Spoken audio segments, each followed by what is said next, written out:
बच्चों, mental math कक्षा 10 और अध्याय हमने इसमें कर रहे हैं 1.3 दो चर वाले समीकरण। और आज हम करने वाले हैं इस अध्याय का आखिरी भाग। आइए करना शुरू करते हैं। तो मैंने इसमें पहले से लिख के नहीं रखा है, ठीक है, क्योंकि ये जो प्रश्न मैं कराने वाला हूँ ये बुक में से ही कराने वाला हूँ मैं आपको। अब देखो, ये आकृति आप देख रहे हैं, x और y का मान बताना है। अब ये आकृति एक आयत है बच्चों। क्या है ये? एक आयत है। और आयत में हमें x y का मान बताना है, ठीक है। x इधर लिखा हुआ है, x जमा 3y बराबर 13 और इधर 3x जमा y बराबर 7। अब मैंने बराबर क्यों कहा? क्योंकि आयत की आमने सामने की भुजाएं क्या होती है? बराबर होती है, ठीक है। आइए करना शुरू करते हैं। तो x y का मान बताना है। तो देखो, पहला समीकरण हम बनाएंगे, x जमा 3y बराबर यहाँ पे है 13। क्योंकि आयत की आमने सामने की भुजाएं क्या बराबर है, हमने इसलिए बराबर में रख दिया। ये पहला समीकरण हो गया। और दूसरा समीकरण है 3x जमा y बराबर 7, ठीक है। इस तरीके से ये हो गया दूसरा। तो अब क्या करना है बच्चों, एक बार आप इसको जमा कर दे और एक बार आप इसको घटा कर दे, ठीक है। तो x y का मान जल्दी निकल आएगा। तो देखो, 3 और 1 4x, ये भी 4y आ जाएगा। और इन दोनों को जमा किया तो आ गया 20। 4 से भाग कर दो, 4 एकम 4, 4 एकम 4, 4 पंजे 20, यानी x जमा y बराबर 5। छोटा समीकरण बन गया, ठीक है। एक तो ये आ गया। तीसरा समीकरण नाम दे देंगे। अब एक बार इनको आप घटा लीजिए, ठीक है। तो घटाने के लिए घटा का निशान लगाना पड़ेगा आपको। ये भी घटा का हो जाएगा, ये भी घटा का हो जाएगा। अब 3x में से 1x घटाएंगे तो कितना आएगा बच्चों? 2x आ जाएगा, घटा का आएगा लेकिन। और यहाँ पर जमा 2y आ जाएगा, क्योंकि 3y में से 2y घटाएंगे तो 2y आ गया, ठीक है। ये आ गया। थोड़ा सा नीचे को कर लेता हूँ। अब 13 में से 7 घटा देना है तो आ जाएगा 6, जमा का रहेगा। अब 2 से भाग दे दी, 2 एकम 2, 2 एकम 2, 2 तिया 6। तो आपका जो समीकरण बना है, घटा x जमा y बराबर 3, ये समीकरण बन गया चौथा। अब क्या करना है, अब आपको तीसरे और चौथे को समीकरण को आपस में घटा देना है, लिख कर एक के नीचे एक, ठीक है। इस तरीके से ये ऐसे, तो x y का मान निकल आएगा। अब यहाँ पर पहले ही निशान बदला हुआ, ये जमा ये घटा, घटा जमा घटा, तो 1y और 1y 2y बराबर 8। 2 एकम 2, 2 चौक 8, तो y का मान कितना आ गया? 4 आ गया। अब y का मान आप इस समीकरण में रख दे, किसी भी समीकरण में रख दे, आपका x का मान आ जाएगा, ठीक है।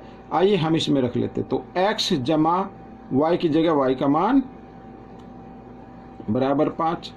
तो x बराबर 5, 4 जमा का है, बराबर के साथ इधर आएगा तो घटा 4 हो जाएगा। तो x बराबर 1, ठीक है।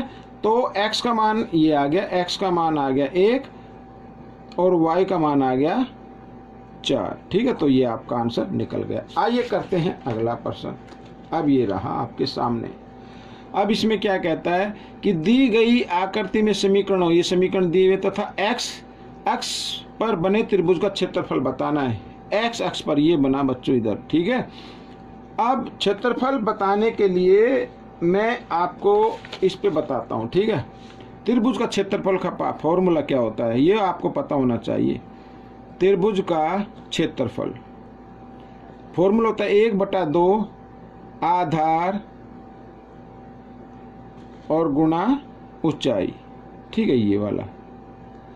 तो अब देखो, आधार ये माना जाएगा, तो यहाँ से यहाँ तक काउंट कर लीजिए, 1 2 3, आधार 3 हो गया। तो हम लिख देते हैं 1/2 आधार कितना? 3। अब ऊंचाई देखते हैं। ऊंचाई ये रही बच्चों, यहाँ पर 4 पर आ रही है। ऊंचाई कितने पर आ रही? 4 पर, तो 4 लिख देते हैं। तो 2 से 2 एकम 2, 2 दूनी 4, 3 दूनी 6, 6 वर्ग इकाई आ गया बच्चों। 6 वर्ग इकाई क्षेत्रफल आ गया इस त्रिभुज का, ठीक है। आइए करते हैं अगला प्रश्न। अब अगला प्रश्न ये रहा आपके सामने। इसमें भी बताना छायांकित त्रिभुज का क्षेत्रफल बताना है बच्चों, ठीक है। आइए हम करते हैं। एक कागज और ले लेता हूँ। और इस पर, ठीक है, या इसी पर बता देता हूँ मैं, ये रहा, इस पर बताते हैं, ठीक है। तो त्रिभुज का क्षेत्रफल,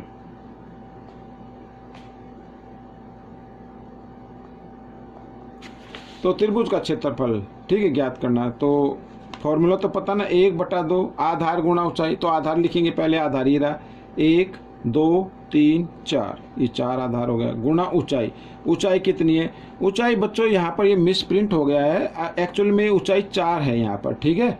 मैंने पुराना मेंटल मैथ देखा तो उसमें कितनी है? 4 है, तो 4 लिख लेना यहाँ पर इस तरीके से। भाई अगर आपके क्विज में 5 दिए तो 5 लिखना, 6 दिए तो 6 लिखना, लेकिन मैं आपका उत्तर मिल जाए इसलिए मैंने 4 लिया, क्योंकि पुराने में 4 दी हुई है। तो करना वैसे 2 एकम 2, 2 दूनी 4 काट दीजिए, 4 दूनी 8, तो 8 वर्ग इकाई आ गया बच्चों, 8 वर्ग इकाई आ गया, इकाई, ठीक है। ये आपका क्षेत्रफल आ गया 8 वर्ग इकाई। तो अब प्रश्न नंबर 59 क्या कहता है, ये देखो, ये वाला, आकृति में दिए गए रेखिक समीकरणों के साथ x x तथा y x के साथ बने त्रिभुजों का क्षेत्रफल का अनुपात बताना है। अनुपात बताना है बच्चों, ठीक है। इसी में बता देता हूँ मैं, इसी पर, यहाँ पर, ठीक है। अब देखो x अक्ष पर जो बना हुआ है, तो फॉर्मूला लिख ले, 1/2, ठीक है। ये x अक्ष वाला है, यानी x अक्ष वाले का बता रहे हैं, 1/2 आधार। आधार कितना है? देखो यहाँ पर ये 2 का डिफरेंस आ रहा है, तो इसके बीच में 1 हो रहा है, इस तरीके से गिनते हैं, 1 या 1 2 3 4 5 आ गया। और ऊंचाई कितनी है? ऊंचाई आ रही है यहाँ पर, यानी ये यहाँ से लेंगे, ठीक है, 1, ठीक है। ओ सॉरी, ऊंचाई ये है ना, ये ऊंचाई मानी जाएगी, ये यहाँ पे, यहाँ तक। तो यहाँ तक कितनी है? अब देखो, तो ये 1 है, 4 पे तो आई नहीं है ये, तो 1 2, तो ऊंचाई कितनी आ गई? 2 आ गई बच्चों। ऊंचाई कितनी आ गई? 2 आ गई, ठीक है। तो ये हो गया। तो अब भाई देखो, 1 यहाँ से काउंट करें तो 1 तो ये हो गया, और 1 ये हो गया, 4 पे तो नहीं आ रही ना, ये 4 तो ऊपर है, तो 2 पे आ गई। तो ये हो गया, तो 2 से 2 काट दीजिए, क्या बचा? 5 बचा। वर्ग इकाई लिख लीजिए इसको, वर्ग इकाई। अब हम करेंगे y अक्ष वाला, तो y अक्ष पर ये आधार गिन लेते पहले, 1/2 आधार। देखो आधार कितना है, ये बच्चों करते हैं प्रश्न नंबर 59। क्या कहता है? देखो, आकृति में दिए गए रेखिक समीकरणों के साथ x अक्ष तथा y अक्ष के साथ बने त्रिभुजों का क्षेत्रफलों का अनुपात बताना है, ठीक है। आइए करना शुरू करते हैं। तो ये जो काले वाला देख रहे हैं, ये तो हो गया x अक्ष पर, और ये छोटा सा देख रहे हैं, ये हो गया y अक्ष पर। तो इन दोनों त्रिभुजों का क्षेत्रफल निकालना है और उसका अनुपात हमें बताना है। आइए करना शुरू करते हैं। तो पहले x अक्ष का निकालेंगे, यानी x अक्ष पर बने त्रिभुज का क्षेत्रफल। फॉर्मूला क्या होता है बच्चों?